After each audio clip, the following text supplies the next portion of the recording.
மாண்புமிகு பேரவைத் தலைவர் அவர்களே, மாண்புமிகு காலை கடன் கண்காணிப்பு அமைச்சர் அவர்கள் ஒரு குற்றம் சாட்டியிருக்காரு. 3 மணி நேரமாக கழிப்பறையில் இருந்ததா குற்றம் சாட்டியிருக்காரு. நான் உங்கள் வாயிலாக ஒரு விஷயத்தை நான் சொல்ல விரும்புகிறேன். இப்போ அவரை சங்கி அப்படின்னு குற்றம் சாட்டினதுக்கு அதுக்கான ஆதாரங்கள் நெட்டில் இருக்குது.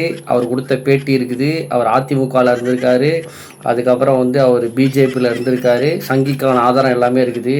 நான் உங்கள் வழியாக உங்கள் வாயிலாக என்ன கேட்டுக்கிறேன் அப்படின்னா மாண்புமிகு திரு காலை கடன் கண்காணிப்பு துறை அமைச்சர் அவர்களாக இருக்கட்டும், இல்லை மாண்புமிகு ஆதவர்ஜனாக இருக்கட்டும், இல்லை மாண்புமிகு புஷி ஆனந்தா இருக்கட்டும், அவர்கள் எதிர்கட்சி தலைவர் வீட்டில் அவங்க கழிப்பறைக்கு முன்னாடி காலையில் 8 மணிலேருந்து 11 மணி வரைக்கும் நின்று கரெக்டாக டைம் எல்லாம் இது பண்ணி இந்த மாதிரி கரெக்டாக ஆதாரத்தோடு அவங்க சொல்கிறாங்களா அப்படின்றத உங்கள் வாயிலாக நான் கேட்டுக்க விரும்புகிறேன்.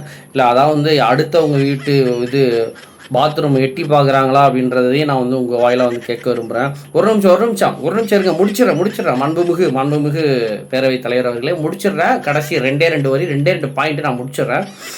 அது மட்டும் இல்லாமல் கரண்ட்டு பில்லு ஏன் இவ்வளோ ஏறுது, அதுக்கப்புறம் கரண்ட்டு ஏன் லோ வோல்டேஜாக வருது, கரண்ட்டு ஏன் இந்த மாதிரி விட்டு போகுது, அடிக்கடி போகுது, அதெல்லாமல் 3 லட்சம் பேர் கம்ப்ளைண்ட் கொடுத்துருக்காங்களே, அதுக்கான கேள்விகளை எதிர்கட்சியிலேருந்து கேட்குறப்ப அதை திசை திருப்புறதுக்காக இவர் கரூர் கம்பெனின்னு சொல்லி சம்மந்தமே இல்லாமல் பேசி சம்மந்தமே இல்லாமல் எதிர்கட்சிக்கிட்டே மூக்குடைச்சல் வாங்கி இந்த மாதிரி பண்ணிக்கிட்டு இருக்காரு. இந்த 2 கேள்விக்கு எனக்கு பதில் நீங்கள் கண்டிப்பாக மாண்புமிகு பேரவைத் தலைவர்களே, நீங்கள் கரெக்டாக தான் செயல்பட்டுக்கிட்டு இருக்கீங்க.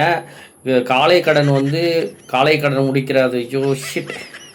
இந்த 2 கேள்விக்கு மட்டும் எனக்கு பதில் வாங்கி கொடுத்துருங்க மாண்புமிகு பேரவைத் தலைவர் அவர்களே. ஒன்று கரண்ட் பில்லு ஏன் ஏறுனுச்சு அப்படின்றதுக்கான ஒரு ப்ராப்பரான ஆன்சரு. இப்போ 2வது அவர் 3 மணி நேரம் உள்ளே இருந்தாருன்னா அவங்க பாத்ரூமுக்கு வெளில இருந்து நோட் பண்ணிக்கிட்டு இருந்தாங்களா அப்படின்ற இந்த 2 கேள்விக்கு மட்டும் பதிலை வாங்கி கொடுத்துட்டிங்கன்னா எனக்கு கரெக்டாக இருக்கும். இது உங்கள்கிட்ட இந்த ரிக்வெஸ்ட்டாக வச்சு அமருகிறேன். நன்றி, வணக்கம். வெளுத்து